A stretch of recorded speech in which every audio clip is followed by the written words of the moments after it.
നമസ്കാരം, ഞാൻ ഡോക്ടർ അനിൽ. പുതിയൊരു വീഡിയോയിലേക്ക് നിങ്ങൾക്ക് ഏവർക്കും സ്വാഗതം. കേന്ദ്ര സർക്കാരിന് കീഴിലുള്ള SEBI, securities and exchange board of India, അത് പാർലമെന്റ് പാസാക്കിയ നിയമത്തിന്റെ അടിസ്ഥാനത്തിൽ സ്ഥാപിത ഒരു സ്റ്റാറ്റ്യൂട്ടറി ബോഡിയാണ്.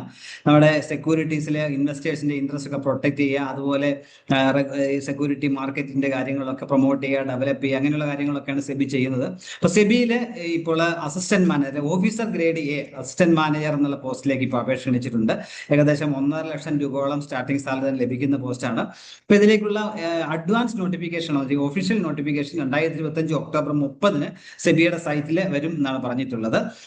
ഇപ്പോൾ ഇത് അഡ്വാൻസ് നോട്ടിഫിക്കേഷൻ, അതിന്റെ ഡീറ്റെയിൽസ് അത്യാവശ്യം കൊടുത്തിട്ടുണ്ട്. കാര്യങ്ങൾ മനസ്സിലാക്കാത്തതിനു ശേഷം ഒക്ടോബർ 30 നോട്ടിഫിക്കേഷൻ വന്നതിന് ശേഷം ഡീറ്റെയിൽസ് നോക്കി അപ്ലൈ ചെയ്യുക. എങ്ങനെ അപ്ലൈ ചെയ്യുന്ന കാര്യം അവിടെയാണ് കൊടുത്തിരിക്കുക.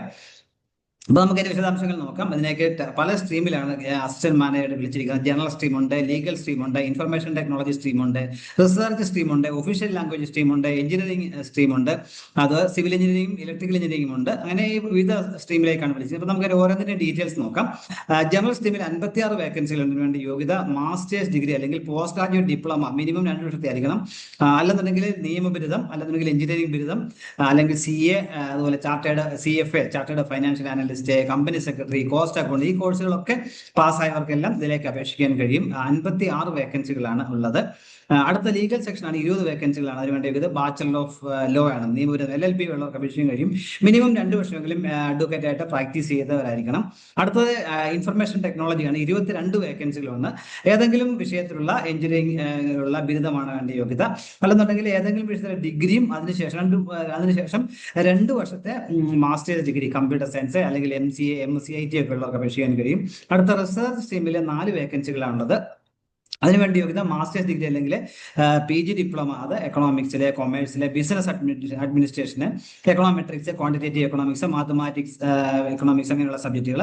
അല്ലെന്നുണ്ടെങ്കിൽ financial quantitative finance, mathematical finance, quantitative technique, അതും അല്ലെന്നുണ്ടെങ്കിൽ statics, mathematical statics and informatics, applied statics, അങ്ങനെയുള്ള വിഷയങ്ങളുള്ള മാസ്റ്റേഴ്സ് ബിരുദമുള്ളവർക്കും അപേക്ഷിക്കാനായിട്ട് കഴിയും. 4 വേക്കൻസികളാണ് റിസർച്ച് സ്ട്രീമിലുള്ളത്.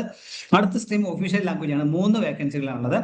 ഹിന്ദിയിലുള്ള മാസ്റ്റേഴ്സ് ബിരുദം, ബാച്ചലർ ലെവലിൽ ഇംഗ്ലീഷ്, ബാച്ചലർ ഡിഗ്രിക്ക് ഇംഗ്ലീഷ് പഠിച്ചിരിക്കണം. അല്ലെന്നുണ്ടെങ്കിൽ സംസ്കൃതത്തിലോ ഇംഗ്ലീഷിലോ എക്കണോമിക്സിലോ കൊമേഴ്സിലോ ഉള്ള മാസ്റ്റേഴ്സ് ബിരുദവും ബാച്ചിലേഴ്സ് ബിരുദത്തിൽ ഹിന്ദി പഠിച്ചിരിക്കണം. അല്ലെന്നുണ്ടെങ്കിൽ ഇംഗ്ലീഷിലുള്ള മാസ്റ്റേഴ്സ് ബിരുദത്തോടൊപ്പം ഹിന്ദി പഠിച്ചവർക്കും അപേക്ഷിക്കാൻ കഴിയും. അടുത്ത എഞ്ചിനീയറിംഗ്, ഇലക്ട്രിക്കൽ എഞ്ചിനീയറിംഗ് ആണ്. BTech ഇലക്ട്രിക്കൽ എഞ്ചിനീയറിംഗ് ഉള്ളവർക്ക് അപേക്ഷിക്കാൻ കഴിയും. അടുത്തത് സിവിൽ എഞ്ചിനീയറിംഗ് ആണ്. അതിൽ ഇലക്ട്രിക്കൽ എഞ്ചിനീയറിംഗ് 2 വേക്കൻസിയും സിവിൽ എഞ്ചിനീയറിംഗ് 3 വേക്കൻസിയുമാണ്. BTech സിവിൽ എഞ്ചിനീയറിംഗ് ഉള്ളവർക്ക് സിവിൽ എഞ്ചിനീയറിംഗ് സ്ട്രീമിലേക്ക് അപേക്ഷിക്കാനായിട്ട് കഴിയുന്ന കാര്യം കൂടി മനസ്സിലാക്കുക. ഇതിലേക്കുള്ള ഏജ് ലിമിറ്റ് പറഞ്ഞാൽ 30 വയസ്സാണ് ഉയർന്ന പ്രായത്തിൽ. റിസർവേഷൻ ആനുകൂല്യങ്ങൾ ഉള്ളവർക്ക് അതും ലഭിക്കും എന്നും പറഞ്ഞിട്ടുണ്ട്. സെലക്ഷൻ പ്രോസസ് എന്ന് വെച്ചാൽ 3 ഫേസ് ഉണ്ട്. ഫേസ് 1 ഒരു ഓൺലൈൻ എക്സാമിനേഷൻ ആയിരിക്കും. അതിന് ഫേസ് 2 ഓൺലൈൻ എക്സാമിനേഷൻ. അതിനുശേഷം അതിൽ തിരഞ്ഞെടുക്കപ്പെടുന്നവർക്ക് ഇന്റർവ്യൂ ഉണ്ടാകും. അതിനുശേഷമായിരിക്കും ഫൈനൽ സെലക്ഷൻ. തിരഞ്ഞെടുക്കപ്പെടുന്നവര് 2 വർഷം പ്രൊബേഷൻ ആയിരിക്കും. ശമ്പള സ്കെയിൽ പറഞ്ഞിട്ടുള്ള 62,500 മുതൽ 1,26,100 എന്ന സ്കെയിലായിരിക്കും ശമ്പളം ലഭിക്കുക. അക്കോമഡേഷൻ ലഭിക്കും. മുംബൈയിൽ അക്കോമഡേഷൻ ഇല്ലെങ്കിൽ 1,43,000 രൂപയായിരിക്കും പ്രതിമാസ ശമ്പളം ലഭിക്കും. അക്കോമഡേഷൻ ഇല്ലെന്നുണ്ടെങ്കിൽ 1,84,000 രൂപ ശമ്പളം ലഭിക്കും. അക്കോമഡേഷൻ ലഭിക്കുകയാണെങ്കിൽ 1,43,000 വരെ ശമ്പളം ലഭിക്കും. മിക്കവാറും എല്ലാവർക്കും അക്കോമഡേഷൻ പ്രൊവൈഡ് ചെയ്യും എന്നാണ് പറഞ്ഞിട്ടുള്ളത്. ഇല്ലെന്നുണ്ടെങ്കിൽ 40,000 രൂപ അടുത്ത് കൂടുതൽ ലഭിക്കുന്നതായിരിക്കും. അതേപോലെ മറ്റ് ആനുകൂല്യങ്ങൾ, ഹൗസ് റെന്റ് അലവൻസ്, അത് വീട് കിട്ടുകയാണെങ്കിൽ കിട്ടൂല. പിന്നെ മറ്റ് ആനുകൂല്യങ്ങൾ ഒക്കെ ലഭിക്കുന്നതായിരിക്കും എന്ന കാര്യം മനസ്സിലാക്കുക. DA മുതൽ എല്ലാ കാര്യങ്ങളും. എക്സാമിനേഷൻ സെന്ററുകളുടെ ഡീറ്റെയിൽസ് പിന്നെ പറയും. ആപ്ലിക്കേഷൻ ഫീസ് ഉണ്ട്, നോൺ റീഫണ്ടബിൾ ആണ്. 1000 രൂപയാണ് അപേക്ഷാ ഫീസ്. എന്നാൽ SC/ST കാരുള്ളവർക്കും ഡിസബിലിറ്റി ഉള്ളവർക്കും 100 രൂപയും GST ഉള്ളൂ. ബാക്കി എല്ലാവരും 1000 രൂപയും GST 18% GST അപേക്ഷാ ഫീസായിട്ട് സമർപ്പിക്കണം. അപ്പൊ ഇതിലേക്ക് www.cba.gov.in എന്ന സൈറ്റ് വഴി വേണം അപേക്ഷിക്കാനായിട്ടുള്ളത്. അതിന്റെ notification, official notification, detail notification വന്നിട്ടില്ല. അത് ഒക്ടോബർ 30 സെബിയുടെ സൈറ്റായ www.cba.gov.in സൈറ്റിൽ വരും എന്നാണ് പറഞ്ഞിട്ടുള്ളത്. ഇത്തരം കാര്യങ്ങളാണ് ഈ വീഡിയോയിൽ ഷെയർ ചെയ്യാനുള്ളത്. ഇത്രയും നേരം ഈ വീഡിയോ പൂർണ്ണമായും കണ്ട് രേഖപ്പെടുന്നതോടൊപ്പം ഇനിയും ഇതുപോലെ ഇൻഫർമേഷൻസ് ഒക്കെ ലഭിക്കാൻ നിങ്ങൾ ചാനൽ സബ്സ്ക്രൈബ് സപ്പോർട്ട് ചെയ്യണം. എല്ലാവർക്കും നല്ല കരിയർ ഉണ്ടാവട്ടെ. ഡീറ്റെയിൽ നോട്ടിഫിക്കേഷൻ വരെ പബ്ലിഷ് ചെയ്യുന്നതായിരിക്കും. Thank you.